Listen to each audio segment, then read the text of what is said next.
Hello बच्चों, आप सभी का स्वागत है हमारे यूट्यूब चैनल पर। और आज हम पढ़ने वाले हैं प्राथमिक क्रियाएं। ये हमारा 4th चैप्टर है और मुझे आशा है कि आपने इससे पहले 3 चैप्टर पढ़ लिए होंगे। देखो बच्चों, आपके लिए काफ़ी अच्छा अवसर है। जिस तरह से मैं पॉइंट बना के दे रहा हूँ, अगर आपने उस तरह से पॉइंट को लिख दिया अपने एग्जाम के अंदर, तो मान के चलना सोने पर सुहागा होगा। सब लिखेंगे लेकिन आप बेटर लिखोगे उनसे, ठीक है ना? क्योंकि आपको अच्छे नंबर मिल सकते हैं। क्योंकि आर्ट्स के अंदर ज्योग्राफी ऐसा सब्जेक्ट होता है जहाँ पर थियरी के अंदर फैक्चुअल लाइन अगर हम लिखेंगे तो अच्छे मार्क्स गेन हम कर सकते हैं। क्योंकि एग्जामिनर क्या करता है, वो थियरी पढ़ना पसंद नहीं करता, बल्कि क्या करता है, जो पॉइंट लिखे होते हैं वो पॉइंट के हिसाब से नंबर देता है। 1 पॉइंट यानी 1 नंबर, 2 पॉइंट यानी 2 नंबर। तो 5 मार्क्स का क्वेश्चन भी आप अगर आपके पास आता है, अगर 5 लाइन पॉइंट के हिसाब से लिख देते हो तो आपको 5 नंबर मिल सकते हैं, ठीक है ना? ये मेरा खुद का एक्सपीरियंस रहा है अपने आप में। मैंने भी ज्योग्राफी एग्जाम दिया था और मुझे भी अच्छे खासे मार्क्स मिले थे, 90 और मेरे मार्क्स आए थे। लेकिन जो मैंने आपके नोट्स बनाए हैं, जो पढ़ा रहा हूँ मैं आपको, वो किताब के से ही पढ़ा रहा हूँ। दूसरा कैसे लिखना है किताब के अंदर, है ना, अपनी कॉपी के अंदर, और साथ में कैसे एग्जाम में अंदर, है ना, एग्जाम को लेकर आपको प्रिपरेशन करनी है, उस तरह से ही मैंने आपको ये यहाँ पर नोट्स बना रखे हैं। तो आप वैसे लिखिएगा जैसे मैं बता रहा हूँ, ठीक है ना? शॉर्ट में होगा, समझना आसान होगा और चैप्टर को आप समझ पाओगे और अच्छे से लिख भी पाओगे, याद भी कर पाओगे, ठीक है ना? तो हम पढ़ते हैं, आ जाओ, बिना देरी करे हम चलते हैं हमारे 4th चैप्टर में। और आज हम पढ़ने वाले हैं प्राथमिक क्रियाएं। और यहाँ पे हम देख रहे हैं प्राथमिक क्रियाएं किसे कहते हैं। तो आपने यहाँ पर देख के अनुमान लगा लिया होगा इस पिक्चर को देखकर कि प्राथमिक क्रिया क्या है। तो क्या है प्राथमिक क्रिया? है खेती बाड़ी करना प्राथमिक क्रिया है। देखिए तो आसान शब्दों में है ना, खेती बाड़ी करना प्राथमिक क्रिया है। लेकिन हम थोड़ा सा और जेनेटिक पढ़ते हैं, ठीक है ना? कैसे पढ़ेंगे देखते हैं। देखो, प्राथमिक क्रिया क्या होती थी, जो पूरी तरह किस पर निर्भर है, जो पर्यावरण पर निर्भर है, वही प्राथमिक क्रिया कहलाती है, ठीक है ना? जैसे कि आप देखो यहाँ पर क्या डिफाइन कर रखा है, प्राथमिक क्रिया वे सभी आर्थिक क्रियाएं हैं जो सीधे तौर पर पर्यावरण पर निर्भर होती हैं, पहली बात। दूसरा, और इन क्रियाओं के माध्यम से पृथ्वी के संसाधनों जैसे कि भूमि, जल, वनस्पति, खनिज आदि का सीधा उपयोग किया जाता है, ठीक है ना? तो क्या है प्राथमिक क्रियाएं? वे सभी प्राथमिक क्रियाएं हैं जो सीधे तौर पर प्रकृति पर डिपेंड रहती हैं या उन पर निर्भर रहती हैं, उन्हें हम प्राथमिक क्रियाएं कहते हैं।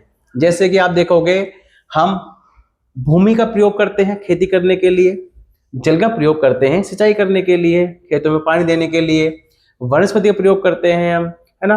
अब जो वनस्पति खाते नहीं, क्या हम जो हम बीज उगाते हैं, है ना, गेहूं बन जाते हैं, चावल बन जाते हैं, हरियाली आ जाती है, तो हम यूज करते हैं। खनिज मान के चलो, हम देखो क्या करते हैं, खनिज भी, हम सोना चांदी पहनते हैं, ये सारा आता कहाँ से है? ये सारा आता है खनन करके। खनन क्या होता है? जो हम धरती को खोदते हैं और उसमें से कुछ प्राप्त करते हैं, जो खोदने का प्रोसेस होता है उसे खनन बोलते हैं, और जो खनन के द्वारा प्राप्त होता है उसे हम खनिज बोलते हैं, ठीक है ना? ये हो गया। अच्छा, हम देखते हैं कि पहले के लोग ज्यादा, अगर हम प्राथमिक क्रिया को देखते हैं तो उसके अच्छे एग्जाम्पल कौन से हो सकते हैं? तो हम देखते हैं आखेट करना, पहला एग्जाम्पल। भोजन को संग्रह करना, है ना, दूसरा एग्जाम्पल। पशु चारण करना, तीसरा एग्जाम्पल। मछली पकड़ना, एग्जाम्पल है ये भी। कृषि करना, एग्जाम्पल। खनन करना भी एग्जाम्पल। और वानिकी यानी वनों से मतलब वनों को लगाना, उसमें से कटाई करना, है ना, मतलब लकड़ी लेके आना काट कर, ये प्राथमिक क्रियाओं के अंदर आता है। तो हम समझते थे कि कृषि करना प्राथमिक क्रिया होती है, भाई नहीं। कृषि तो क्या आता है, एक पॉइंट है ओनली, ठीक है ना, किसका? प्राथमिक क्रियाओं का। बल्कि हम क्या करते हैं प्राथमिक क्रियाओं के अंदर, शिकार भी प्राथमिक क्रियाओं के अंदर आता है, भोजन संग्रह भी इसके अंदर आता है, पशुओं को चराना भी इसके अंदर आता है, मछली पकड़ना भी इसके अंदर आता है, कृषि तो थे इसके अंदर, खनन करना और वानिकी करना भी इसके अंदर आता है। और जो लोग इसमें काम करते हैं उन्हें बोलते हैं रेड कॉलर। बहुत मेहनत लगती है इन काम करने में, है ना? तो इनका नाम दे दिया रेड कॉलर, नाम दे दिया। तो यानी जो लोग कृषि में यानी प्राथमिक क्रियाओं में लगे होते हैं उन्हें बोलते हैं रेड कॉलर श्रमिक कहा जाता है। आपको ये ध्यान रखने वाली बात है, क्योंकि आगे जाके जो एग्जाम होते हैं एसएससी के, क्योंकि जो हमारी जीएस स्ट्रॉन्ग बनती है, जो जीके स्ट्रॉन्ग बनती है, वो दोस्तों क्या होता है, इन्हीं से स्ट्रॉन्ग बनते हैं, छोटे छोटे पॉइंटों से, ठीक है ना? तो यानी क्या हो गए हम, जब देखो आपकी सारी डेफिनेशन आपके पास हो गई। प्राथमिक क्रिया वो क्रियाएं होती हैं जो पूरी तरह पर्यावरण पर डिपेंड होती हैं, जैसे कि आखेट करना, भोजन संग्रह या पशु चारण करना। ये हम ये कह सकते हैं जिन क्रियाओं में रैट कॉलर श्रमिक लगे होते हैं उन्हें हम बोलते हैं प्राथमिक क्रिया। क्लियर है ना? तो मुझे आशा है कि आपको परिचय के साथ साथ समझ में आ चुका होगा कि प्राथमिक क्रिया की क्या डेफिनेशन हो सकती है, क्या परिभाषा हो सकती है। ठीक है ना? देखो दोस्तों, हमारा उद्देश्य सिर्फ चैप्टर को क्लियर करना नहीं है, हमारा उद्देश्य ये भी है कि इस चैप्टर को हम समझ सकें। ठीक है ना? आगे देखते हैं। अब आता है, देखो यहाँ पॉइंट दिया आखेट एवं भोजन संग्रह। अब ये होता क्या है बता दिया आपको, क्या होता है। आखेट शिकार करना, भोजन को इकट्ठा करना, भोजन संग्रह। देखते हैं परिभाषा क्या है इसकी। यह मानव का सबसे पुराना ज्ञात आर्थिक क्रियाकलाप है। ज्ञात यानी जो उसने सीखा, जो सबसे पहले इन्हें ये सीखा, भैया इन्हें शिकार करना ही सीखा, इन्हें आखेट करना ही सीखा। इंसान शुरू से शिकारी बना हुआ, ध्यान रखना, क्या है, इंसान शुरू से शिकारी बना हुआ है। अपने आसपास के इंसान से बच के रहना, कब वो आपका शिकार कर दे, समझ रहे हो ना। क्योंकि शिकार करना इंसान के फितरत में शामिल है, क्योंकि क्या, उसने सबसे पहले शिकार करना ही सीखा है। ध्यान रखना, ये गुण है इंसान का, है ना। तो इसमें जंगली जानवरों का शिकार करना और खाने योग्य जंगली पौधे, कंदमूल, फल आदि को इकट्ठा करना शामिल है। ठीक है ना। अब देखो भाई, यहाँ पर जंगली जानवर का शिकार करना, आजकल इंसान इन सब में शिकार कर रहा है। आपने पढ़ी होगी एप्स्टीन फाइल के बारे में, सुना होगा आपने, देखो कितना बुरी तरह से मतलब लोग लोगों को मार के खा रहे हैं, क्या क्या जमाना आ गया है। मैंने क्या कहा कि ये प्रथम कार्य है इंसान का, ये गुण है इंसान के अंदर, शिकार करना। भले उसको आज याद आए, कल याद आए, फिर कभी भी याद आए, करेगा जरूर। वो तो शुक्र मानो कि हमारे समाज के अंदर कानून है, उसमें बंधा हुआ है। तो कहाँ देर लगती है इंसान को किसी को चाकू मारने में, गोली उसे उड़ाने में, कहाँ चली जाती है उसकी निर्दयता, जो मेहनत दया होती कहाँ चली जाती है। वो ये कि गुण है इंसान का शिकार करना, क्या कर सकते। चलो छोड़ो, हम करते हैं। देखो ये क्या हो गया, इंसान का पहला क्रियाकलाप कौन सा है, आखेट करना, सबसे पुराना भी है। और क्या करना, भोजन संग्रह करना, यानी कंदमूल, फल आदि को इकट्ठा करना पेट के चक्कर में। ठीक है ना। आज ये कुछ भागों पर ही सीमित रह गया है, हर जगह सीमित नहीं है, यानी कि कुछ भागों पर सीमित हो गया है। अब सीमित क्यों हो गया है, क्योंकि पहले क्या थी, प्राकृतिक बाउंड्री हुआ करती थी, प्राकृतिक सीमाएं हुआ करती थी। जंगल हो गए, पहाड़ हो गए, नदियां हो गई, बीच में जंगल पड़ गया, भाई उस और नहीं जाना, जंगल है बीच में, आगे एरिया किसी और का हो सकता है, मन करे तो जा सकते हैं शिकार करने के लिए। पहाड़ हो गए, तो वहाँ कोई, ये पहाड़ के उस पार कोई और लोग रहते होंगे, कुछ और शिकारी रहते होंगे, लेकिन मन करे तो चले गए। ऐसी नदियां हुआ करती थी, नदी की बाउंड्री हुआ करती थी, तो वहां पर पार करना आसान था, जा सकते थे, कोई दिक्कत। लेकिन अभी क्या हो गया है, अभी हो गई है राजनीतिक सीमाएं बन चुकी हैं। अगर आपको उस पार जाना है तो क्या करना पड़ेगा, वीजा लेना पड़ेगा, बॉर्डर क्रॉस करने के लिए पासपोर्ट बनवाना पड़ेगा। ठीक है ना।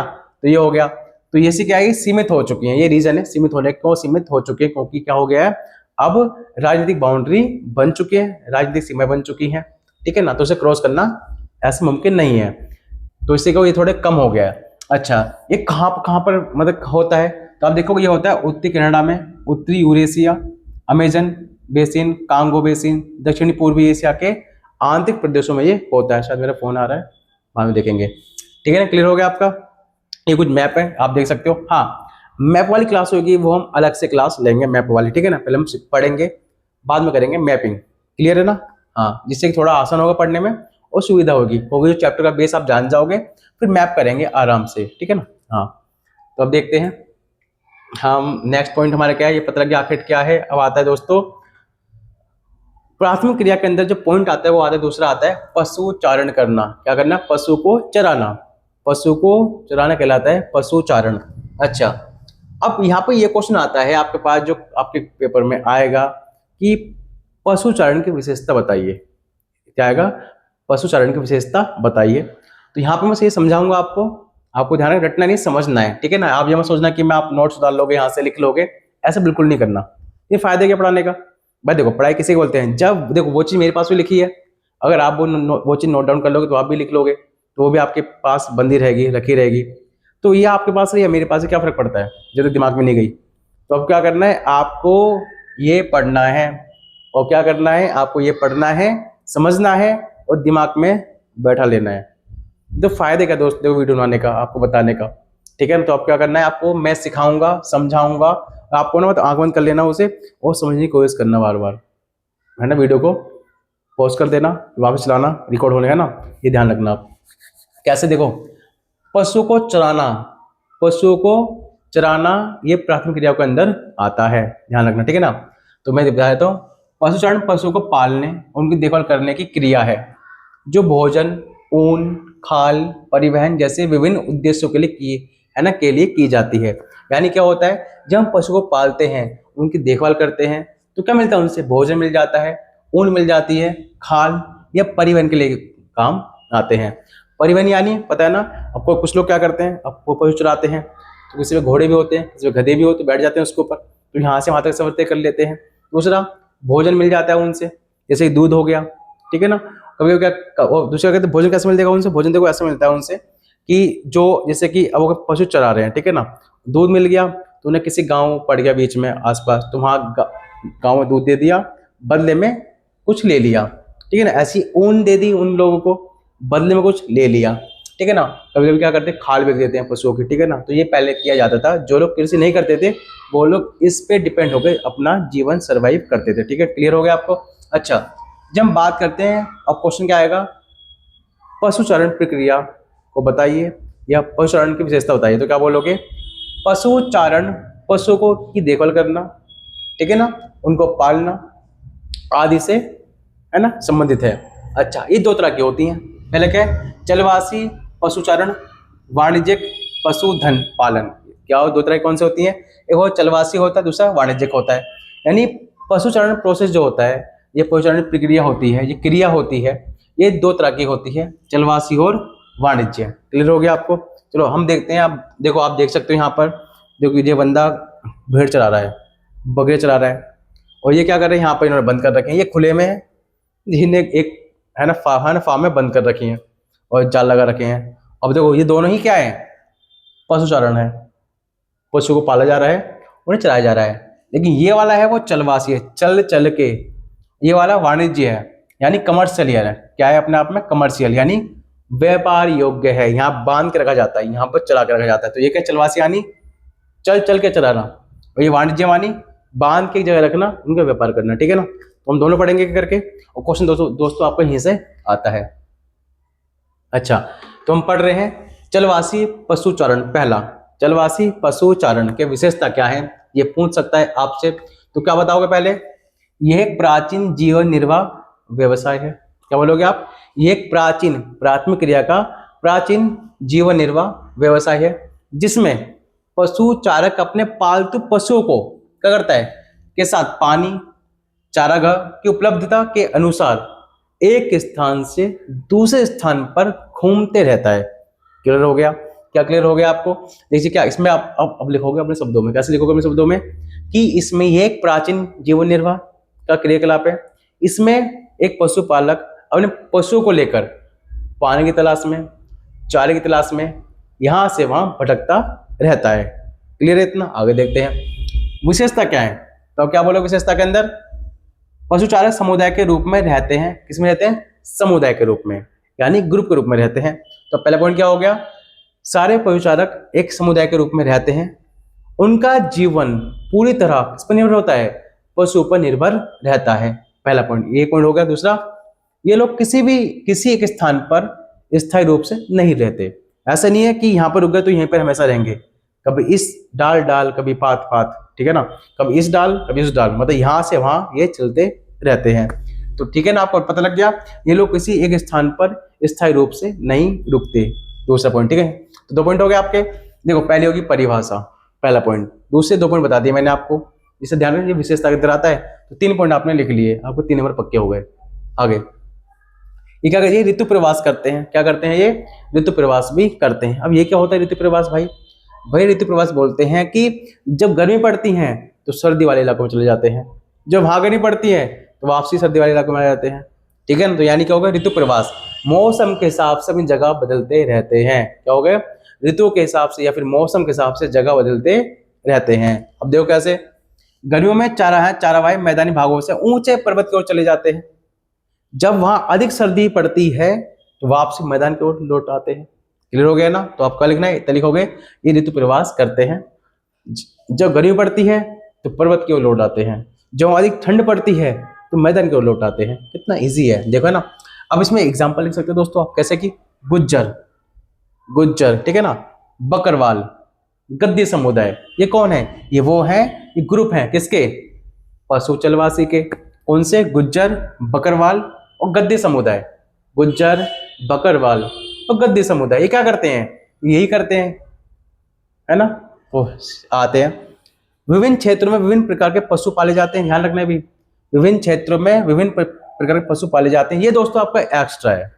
आपके 5 नंबर आप पूरे कर चुके हो। पहला पॉइंट लिख के, परिभाषा, है ना, समुदाय में रहते हैं, पूर्ण जीवन पशु पर निर्भर है ना, ये लोग किसी स्थान पर नहीं रुकते, स्थायी नहीं होते, ठीक है ना। दूसरा, ऋतु प्रवास करते हैं।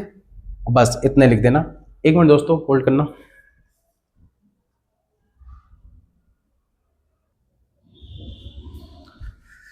चलो दोस्तों, हाँ ऐसे ही फोन आ गया था तो बात करने गया था जरा मम्मी का।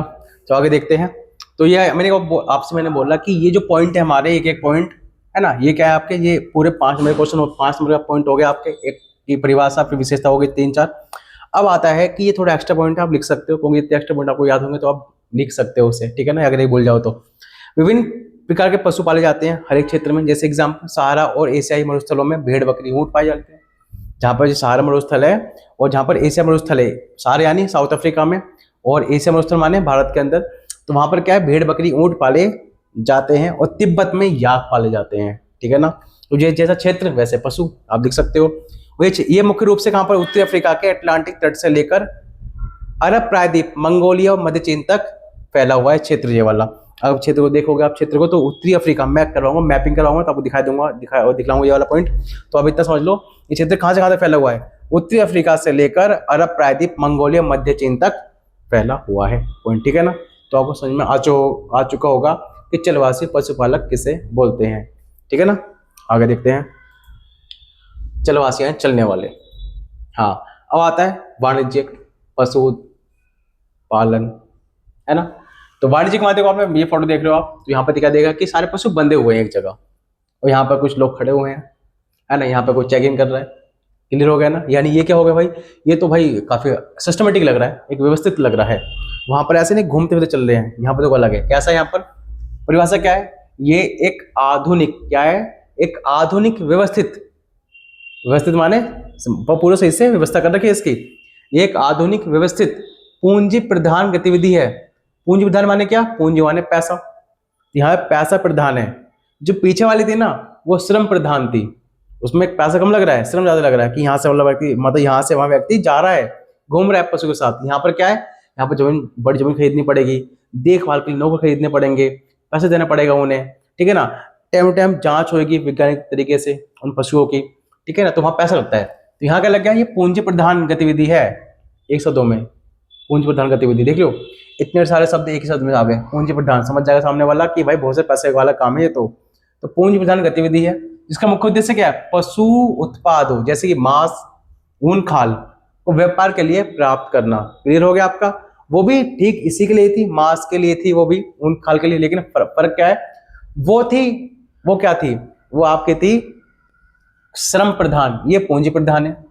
वो प्राचीन थी, ये आधुनिक है।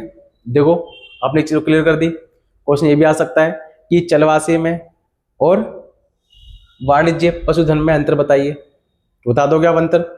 एक आधुनिक है, एक प्राचीन है, एक का है ना, एक पूंजी प्रधान है, एक श्रम प्रधान है। बस क्लियर हो गया आपको इतना ही। आगे देखते हैं, विशेषता क्या है इनकी। ये स्थायी रूप से बड़े बड़े फर्म, है ना, फार्मों पर किया जाता है। और फार्म होते हैं बड़े बड़े, उसे रेंच बोलते हैं। दिखा दे यहाँ पर सारे पशु बंधे पड़े, रेंच में बंधे पड़े हैं। तो एक रेंच एरी, एक येरी, एक जेरी, अलग अलग जगह पशु इन्होंने बांध रखे हैं। तो ये क्या होता है, रेंच कहते हैं जिन्हें बांधते हैं। अब देखो ये क्या है, अब मोटा सवाल से बड़ा सवाल क्या है आपके पास, ये स्थायी है, पीछे वाली अस्थायी थी। तो ये आप ध्यान रखना, आप 2 चीज सीख रहे हो यहाँ पर, इसकी विशेषता सीख रहे हो, पीछे वाले की तुलना भी कर रहे हो साथ साथ। क्वेश्चन आता है कि पशु चलवासी में और वाणिज्य में अंतर बताओ। तो अंतर, यही अंतर है इसके। दूसरा क्या है, पशुओं की देखभाल वैज्ञानिक तरीके से की जाती है, जैसे कि प्रजनन, नस्ल सुधार, बीमारी नियंत्रण आदि। यानी उसमें जो था वो एक प्राचीन तरीके से था, एक परंपरागत तरीके से कर रहे थे वहां पर पशु की देखभाल जैसे लोग करते हैं। यहाँ पे वैज्ञानिक तरीके से डॉक्टर आते हैं, देख के जाते हैं क्या गड़बड़ है क्या गड़बड़ नहीं है भाई साहब, ठीक है ना। ये एक विशिष्ट गतिविधि है जिसमें केवल एक ही प्रकार के पशु पाले जाते हैं। उसमें तो भाई साहब ने क्या करा था, उसमें तो हमने कई सारे पशु पाल दिए थे, कई सारे इकट्ठे, भेड़ बकरी ऊंट सब एक साथ लेके चल रहे हैं।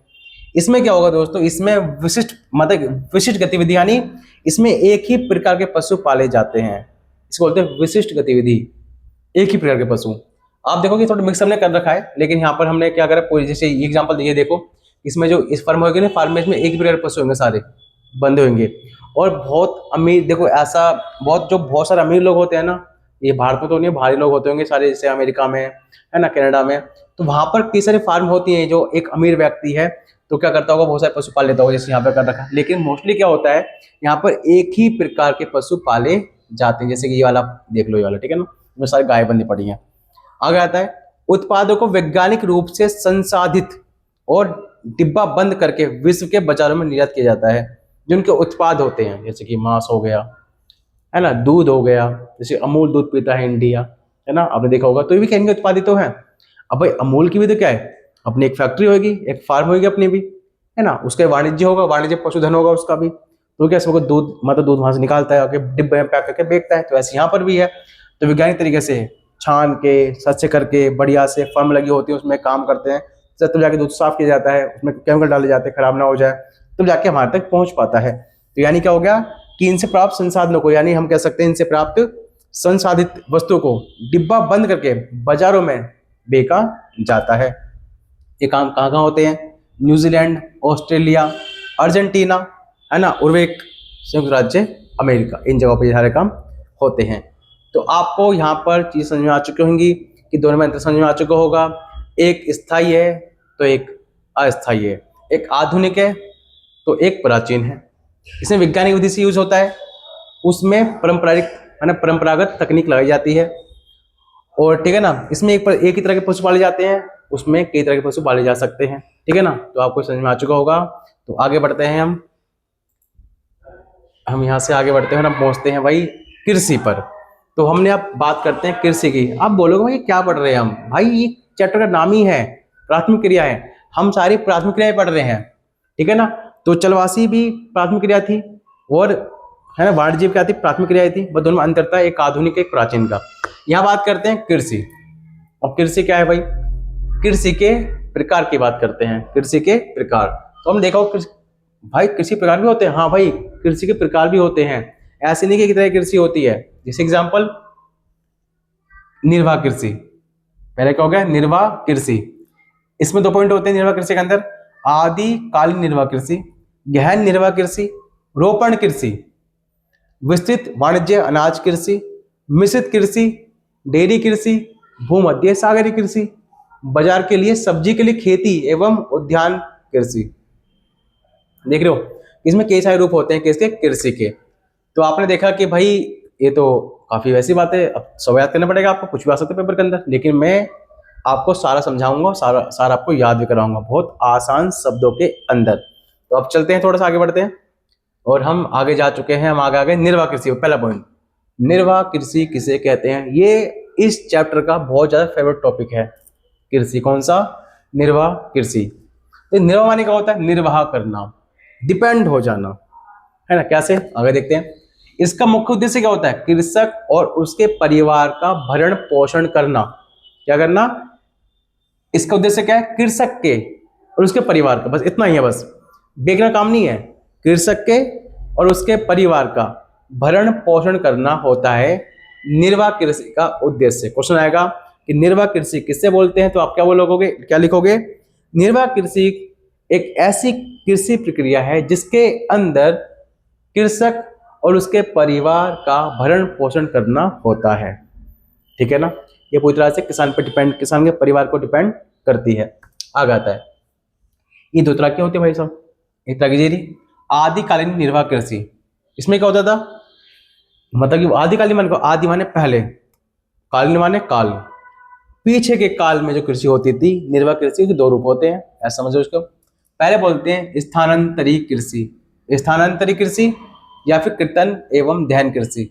स्थानांतरित कृषि माने माइग्रेट वाली, आज कृषि मैं यहाँ कर रहा हूँ, कल कृषि वहां कर रहा हूँ, आज यहाँ कल वहां, आज यहाँ कल वहां, ऐसे बोलते हैं। किसको बोलते हैं? स्थानांतरित, मतलब स्थान को बदलकर कृषि करना, ठीक है ना। लेकिन आज तो ऐसी नहीं होती, आज तो लोग एक ही खेती पे खेती करते हैं सालों तक, ये अलग है। देखो कैसे उसका, हाँ दूसरा क्या, कीर्तन एवं ध्यान। कीर्तन एवं ध्यान माने ऐसी, बड़ा शब्दों में तस्वीर के माध्यम से ऐसी, यानी जलाकर, हाँ भाई जलाकर, खेत को जला देंगे पहले, वनस्पति को जला देंगे, उसकी राख बचेगी, राख बचने पर वो बन जाएगी, उर्वरक हो जाएगा, किसके लिए? धरती के लिए, यानी प्रोटीन, शुद्ध प्रोटीन मिलेगा इससे, है ना, आग से, राख का। तो क्या करते हैं, जला देंगे सारी वनस्पतियों, घास फूस को, जो राख बचेगी उस पर करेंगे खेती, राख बनेगी ताकत जमीन की। आग की तरह नहीं है कि अलग अलग केमिकल लेके आ रहे हैं डाल रहे हैं खेतों में, ऐसे नहीं, राख एक अपने आप में केमिकल है, नेचुरल केमिकल, ठीक है ना। तो ऐसे कर देते कृषि। आगे देखते हैं, इसमें क्या करते हैं, इसमें वनों को काट कर और जलाकर भूमि को साफ करते थे और उस पर खेती की जाती थी। क्या करते थे इसमें, ये एक ऐसी कृषि प्रक्रिया है जहां पर वनों को काट कर भूमि को साफ कर कर उस पर खेती की जाती थी, ठीक है ना। और जाती थी क्या, जाती है, आज भी है। जब मिट्टी का उपजाऊपन समाप्त हो जाता था तो लोग उस जगह को छोड़कर दूसरी जगह यही प्रक्रिया काम करते, किसी को अपनाते थे। यानी क्या करते थे, अब वहां पर खेती कर ली, 5-6 साल खेती कर ली, अब लग रहा है कि वो जो उनकी जो उर्वरता थी वो खत्म हो चुकी है, शक्ति खत्म हो चुकी है, तो क्या करते थे, दूसरी जगह पर जाते थे, वहीं पर सेम प्रोसेस कर रहे हैं, वहां की जो वनस्पति चला रहे हैं उसे जला के साफ कर रहे हैं, फिर खेती कर रहे हैं, और कंटिन्यू 5-6 साल 10 साल तक काम करा वहां पर जाके, फिर लगा उन्हें कि भाई ये खराब हो गई, ये भी अब मिट्टी में ताकत नहीं रही, तो फिर दूसरी जगह पर जा रहे हैं, ऐसे घूमते रहा करते थे। तो उसको क्या बोलते हैं, नाम पड़ गया झूमिंग खेती। क्या पड़ गया, झूम झूम के खेती कर रहे हैं, क्या कर रहे हैं, झूम झूम के खेती कर रहे हैं, नाम पड़ गया झूमिंग खेती, ठीक है ना। तो ये कहाँ होती है, आप देखोगे इसको, तो ये कहाँ होती है, ये होती है इसी विश्व के विभिन्न भागों में अलग अलग नामों से जाना जाता है। मतलब क्या हो गया, इसे विश्व के जितने हमारे चाहे ये अमेरिका में हो, कनाडा में हो, मतलब हर जगह पर इसको अलग अलग नाम से जाना जाता है। लेकिन भारत में बोलते हैं ऐसे, भारत में उत्तरी पूर्वी राज्यों में, ये भारत है, ये इस साइड वाला हिस्सा जहाँ पर बांग्लादेश है, असम आता है, मिजोरम आता है, इन्हें बोलते हैं उत्तरी पूर्वी राज्य। वहां बोलते हैं झूमिंग खेती बोलते हैं, क्या बोलते हैं, झूमिंग खेती बोलते हैं। और इसको बोलते हैं अमेरिका में, मैक्सिको में बोलते हैं मिल्पा, क्या बोलते हैं, मिल्पा, क्या बोलते हैं, मिल्पा। मलेशिया में बोलते हैं, इंडोनेशिया में बोलेंगे रदांग, क्या बोलेंगे, रदांग। तो उसके कई नाम हो गए, झूमिंग हो गया भारत में, अमेरिका में मिल्पा, और है ना मलेशिया इंडोनेशिया में हो गया रदांग। तो आप ये पूछ सकता है आपसे, झूमिंग कृषि किसे बोलते हैं, ऐसे ही पूछ सकता है, जैसे मर्जी पूछे दोस्तों। अब कान आपको यहाँ से पकड़े, यहाँ से पकड़े, पकड़ना कहानी है, तो यानी कहीं से पूछेगा, पूछना उसे आदिम कालीन निर्वाह कृषि है ये पूछे, या फिर ये पूछे झूमिंग कृषि किसे बोलते हैं, ठीक है ना, या ये पूछे कीर्तन ध्यान कृषि क्या है, कुछ भी पूछे, बस पूछेगा आपसे, बताना आपको ऐसे ही लिखना है जैसे मैंने बताया। क्लियर हो गया, आगे चलते हैं। तो मैं आपको दिखा देता हूँ एक बार थोड़ा सा, तो थोड़ा आपको अच्छा, देखो ये कर रहे लोग, लगे पड़े हैं क्या करने में, झूमिंग कृषि कर रहे हैं। देखो ऐसे बोते थे, पुराने हथियार लेके, कुदाल होते हैं ना लकड़ी के, उससे एक खोदते थे, यहाँ से बीज डालते थे इसके अंदर, देखो यहाँ पर इन्हें चला दिया, सारा भस्म कर दिया, ठीक है ना। ये आदिवासी इलाके हैं, आज भी यहाँ पर ऐसी खेती होती है। अच्छा आगे देखते हैं। अब बात आती है गहन निर्वाह कृषि। एक होगी तुम्हारी निर्वाह कृषि में दो, पहली कौन सी होगी, आदिकालीन होगी, दूसरी होगी गहन निर्वाह कृषि।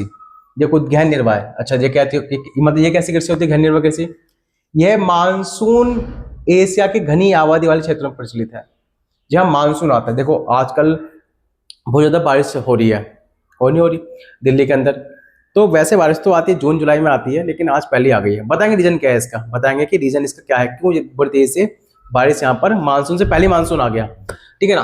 तो यहाँ पे क्या होता है कि ये मानसून एशिया के घनी आबादी वाले क्षेत्रों में प्रचलित है, जहां पर मानसून अधिक आता है तो वहां पर इस तरह की कृषि की जाती है। इसमें भूमि का गहन उपयोग होता है और वर्ष में एक से अधिक फसलें उगाई जाती हैं। तो यहाँ पे लोग क्या करते हैं, अधिक पानी मिलता है मानसून में, देखो अधिक मानसून आ रहा तो वर्षा अधिक हो रही है, जब वर्षा अधिक हो रही है भाई, देखो हमारे शरीर में चाहिए प्रोटीन खाने पीने के लिए, लेकिन जो कृषि होती है उसमें चाहिए पानी। जहां पर जितना अधिक पानी आता है ना, वो जमीन उतनी उपजाऊ होती है, और साथ में क्या होता है, वहां पर हम एक से अधिक कृषि वहां पर कर सकते हैं, ठीक है ना। तो यहाँ पे लिखा है कि जहां पर वर्षा, देखो यहाँ पे क्या होती है, जहां पर मानसून अधिक आते हैं, दूसरा या मानसून अधिक आते हैं ना, और ये अधिक आबादी वाले क्षेत्र में होती है, है ना। दूसरा क्या है इसके अंदर कि वर्ष में एक से अधिक फसलें यहाँ पर उगा सकते हैं क्योंकि अधिक पानी मिला हुआ है। मानव श्रम का अधिक उपयोग होता है इसके अंदर, मतलब पूरा घर लग जाता है खेतों में काम करने के लिए भाई। इसके अंदर पूरा घर लग जाता है काम करने खेतों में। जो अब बच्चे होंगे ना अपने आस पड़ोस वाले सबको बुला लेंगे, या जो काम करो तुम देखोगे। इसीलिए क्या है गाँव के अंदर पहले के लोग ज्यादा परिवार बड़ा, उनको बड़े परिवार हुआ करता था क्योंकि क्या करना है उन्हें, निर्वाह कृषि करनी है। ज्यादा लोग होंगे ज्यादा काम होगा। तो देखोगे गांव के अंदर कम से कम बच्चे 6-7 बच्चे होते हैं एक परिवार के अंदर, तो उनका ये बड़ा परिवार होता है। ठीक है, दिल्ली में क्या है, छोटा परिवार। हो गया क्लियर आपको। तो इसमें क्या होता है, मानव श्रम का अधिक उपयोग होता है। तो क्या करते हैं लोग, अधिक लोग कृषि में लगे होते हैं, पूरा परिवार ही लगा होता है कृषि के अंदर। एग्जाम्पल इसमें देखो, एक एग्जाम्पल इसमें यह है चावल प्रधान गहन निर्वाह कृषि, यानी गहन निर्वाह कृषि के 2 एग्जाम्पल हो गए इसके। क्या हो गए, गहन निर्वाह कृषि के 2 एग्जाम्पल कौन सा हो गया, पहला हो गया चावल प्रधान गहन निर्वाह कृषि, दूसरा कौन सा हो गया, चावल रहित गहन निर्वाह कृषि। एक में चावल अधिक होंगे, एक में चावल होंगे ही नहीं। अब देखो मुख्य फसल चावल होती है, इसका देखो नाम से पता लग रहा है चावल प्रधान गहन निर्वाह कृषि। दूसरा क्या है, ये इसमें क्या मुख्य फसल क्या है, मुख्य फसल इसमें चावल ही मुख्य फसल है, अधिक वर्षा वाले क्षेत्र में उगाई जाती है। इसमें कौन सा चावल रहित, चावल नहीं होगा, बाकी सारे होगा, जैसे गेहूं हो गया, सोयाबीन हो गई, है ना, और क्या हो गई, यानी जौ हो गई। तो ये फसलें हैं जो चावल नहीं है लेकिन चावल के अलावा फसलें हैं, गेहूं, सोयाबीन आदि। ठीक है, क्लियर हो गया आपका। तो यानी क्या हो गया, निर्वाह कृषि 2 प्रकार की होती है। पहला कौन सा, आदिकालीन, और कौन सी, गहन निर्वाह। गहन निर्वाह के 2 प्रकार होते हैं, चावल प्रधान, चावल रहित। क्लियर है। तो हम देखते हैं कौन सी वाली, चावल। पहले देखो ये चावल प्रधान है, और इसमें क्या है भाई साहब, इसके अंदर पूरे क्षेत्र में चावल उगाते हैं ऐसे कर करके। ठीक है ना, आपने गांव में किया होगा, आपने देखा होगा गांव के अंदर, तो पूरा परिवार लग जाता है भाई। क्लियर है, इसमें इसको बोलते हैं चावल प्रधान गहन निर्वाह कृषि। ठीक है ना, आपको समझ में आ चुका हो चित्र देखकर। आगे देखते हैं। अब आता है हमने बोली, और दूसरी बात देखो यहाँ पे एक ध्यान रखना भाई, इसके अंदर पहला मैं बता देता हूँ आपको, जो ये वाली है चावल रहित, इसमें चावल नहीं है, बाकी दूसरी फसलें जैसे गेहूं और सोयाबीन हो गई, ठीक है, जौ हो गई, सोरगम हो गई, ये फसलें ये उगाई जाती हैं। भाई फर्क लिख देना, इसमें प्रधान चावल होता है, इसमें प्रधान चावल नहीं होता, बस इतना अंतर है। अच्छा आगे देखते हैं। अब आता है रोपण कृषि। तो भाई रोपण कृषि किसे बोलते हैं, रोपण कृषि यूरोपीय लोगों द्वारा शुरू की गई एक बड़े पैमाने पर की जाने वाली लावणमुखी कृषि प्रणाली है। काफी डिफिकल्ट शब्द लग रहे होंगे आपको समझने में, बताता हूं इसको। लाभ के उद्देश्य से की गई कृषि को बोलते हैं रोपण कृषि। क्या लावणमुखी होती है, ठीक है ना, एक लाभ के उद्देश्य से की गई कृषि को बोलते हैं रोपण कृषि। अच्छा इसकी विशेषता क्या होती है समझ जाओगे इसके अंदर। इसमें कृषि क्षेत्र का आकार बहुत बड़ा होता है। क्लियर है, क्या इसमें कृषि का आकार कैसा है, बहुत बड़ा आकार है कृषि का। खेती खेत नजर आएंगे बहुत दूर दूर तक, एक किसान को कम से कम बहुत ज्यादा बड़ा खेत होगा। ठीक है, ध्यान रखना। आपके गांव में होगा, देखो आपने देखा होगा कि बताओ गांव में, किस गांव में गए होगे आप तो पता होगा भाई, देखो ये जो लंबी निगाह जा रही है आपकी, इतना बड़ा खेत किसका है, एक किसान का है, मेरा नहीं किसी और का है। तो बहुत बड़ा खेत होता है उस किसान का, ध्यान रखना। उसमें क्या होता है, एकल फसल होती है, या तो चाय या कॉफी या रबड़ कपास गन्ना, या तो चाय उगेगा उसके अंदर, या कॉफी उगेगी, या रबड़ या कपास या गन्ना, इनमें से एक ही उगेगा। तो उसे बोलते हैं रोपण कृषि। ध्यान रखना, रोपण कृषि क्या है, एक ही तरह की फसल को रोपण कर देना, रोप देना एक ही तरह की फसल को। अच्छा, अधिक पूंजी लगती है इसमें, अधिक बड़ा खेत तो अधिक पूंजी लगेगी, पैसा अधिक लगेगा। उच्च प्रबंधन होता है भाई, अच्छी व्यवस्था की जाती है कृषि करने के लिए, ट्रैक्टर वैक्टर लगे होते हैं, कारीगर लगे होते हैं बहुत सारे, है ना। उससे क्या होता है, रखरखाव बहुत ज्यादा होता है इसके अंदर। वैज्ञानिक विधियां होती हैं इसके अंदर की खेती तुम्हें करने किस तरह से है। लैंडिंग से खेती की जाती है, लैंडिंग से बीज बोए जाते हैं, उल्टे सीधे नहीं बोए जाते, थोड़ा ध्यान देखना पड़ता है, केमिकल लगाया जाता है अच्छी तरीके से, तो खर्चा बहुत ज्यादा आता है इसके अंदर, ध्यान रखना। दूसरा ये कृषि और उद्योग के बीच एक बड़ी कड़ी का काम करती है, कृषि उद्योग। अब जिसके पास इतना बड़ा खेत है और क्या हो रहा है, वहां पर चावल उगाया जा रहा है, तो कंपनी उससे टाइप कर लेती है, भैया ये चावल हमें दे देना, ठीक है ना। तो जैसे कि एग्जांपल गन्ना उग गया, गन्ना उगाया किसी व्यक्ति ने वहां पर, तो क्या होगा इसके अंदर, कंपनी आएगी तुरंत, मतलब गन्ना उगाने से पहले ही टाइप कर लेगी उस किसान से, भैया ये पूरा खेत हमारा, आज से जो गन्ना उगेगा हम तुम्हें पहले कमीशन दे रहे हैं, पहले ही तुम्हें क्या एडवांस दे रहे हैं, ये हमें दे देना, इससे हम चीनी बनाएंगे, ठीक है भाई। चाय का भी ऐसे तुरंत हो जाता है, जैसी उगी नहीं वैसे लोगों ने खरीदी नहीं, तो क्या होती है, एडवांस बुकिंग हो जाती है, मतलब किसान के पास पैसा ऑटोमेटिक आ जाता है, एडवांस तुरंत, भाई तू रख ले पैसा। तो इसमें क्या होता है, अमीर किसान के बल्ले बल्ले बल्ले होते हैं, जो किसान अमीर होते हैं, इनके बड़े आकर होते हैं, बहुत पैसे लगाते हैं, और कृषि करते ही उन्हें सारा एडवांस मिल जाता है, ठीक है ना। मन में सवाल आ रहा होगा आपके कि खेती नहीं हुई तो भाई वो अलग बात है, वो झेले दोनों, किसान झेले और वो झेले कंपनी वाला, लेकिन भाई वो अलग है। लेकिन यहाँ फायदा बड़ा होता है किसान को।